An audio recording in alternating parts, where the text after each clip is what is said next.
ছেলেরা মাকে বেশি ভালোবাসে নাকি স্ত্রীকে বেশি ভালোবাসে? এই ছেলেটা সারাদিন কাজ করে কলপার এসে মুখ হাত ধুয়ে নিল। আর মুখ হাত ধুয়ে এই ছেলেটা তখন এদিকে এসে বসলো। আর বসে তখন ছেলেটা মাকে ডাকলো, মা। আর মা তখন তার দিকে তাকালো। ছেলে বলল, মা অনেক ক্ষুধা লেগেছে, চালু করে খাবার দাও। আর মা তখন বলল, ঠিক আছে বাবা, বস, আমি খাবার দিচ্ছি। আর তখন এদিকে এই ছেলেটার বউ আসছিল স্কুটি দিয়ে এই ছেলের কাছে। আর তখন এই বোনটি স্কুটি থেকে নামলো আর নেমে হেঁটে হেঁটে তার স্বামীর কাছে যাচ্ছিল। আর এই ছেলেটা এই জায়গায় বসে আছে। আর মা তখন খাবার নিয়ে আসলো, বলল, বাবা এই নে খাবার খা। আর ছেলেটা খাবার হাতে নিল, একটা পেঁয়াজ, সাদা ভাত আর একটা মরিচ। ছেলেটা খাবার খাবে, দেখতে পেলো তার বউ আসছে। আর ছেলেটা মাকে বললো, মা দেখো আমার বউ আসছে। ছেলেটা দেখে খুশি হলো।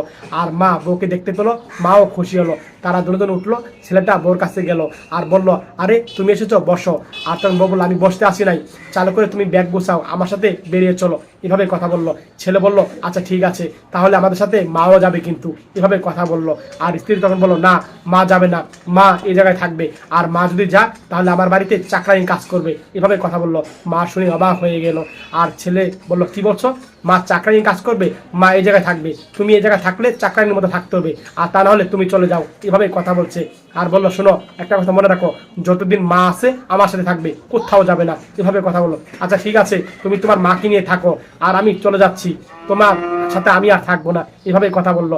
বউটা রাগ হয়ে তখন চলে গেল। আর তখন মা অবাক হয়ে গেল ছেলের কথা শুনে। আর বললো, মা চলো আসো এদিকে। আর মাকে নিয়ে ছেলে জায়গা বসলো। আর মা তখন ছেলেকে বলল যে, বাবা তুই তো ওর সাথে যেতেই পারতি, তোর ভবিষ্যৎ ভালো থাকতো। এভাবে মা কথা বলছে। আর মার কথা শুনে ছেলে তখন মাকে বলল, মা কি বলছো?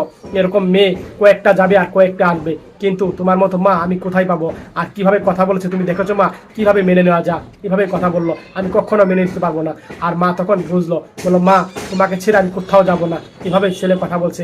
আর ছেলের কথা শুনে মা তো অবাক হয়ে যাচ্ছে। আর তখন বললো, মা চিন্তা করো না, আমি তোমার পাশে আছি। ঠিক আছে বাবা, ভিডিওটা যদি ভালো লেগে থাকে মন থেকে শেয়ার করে দিয়েন।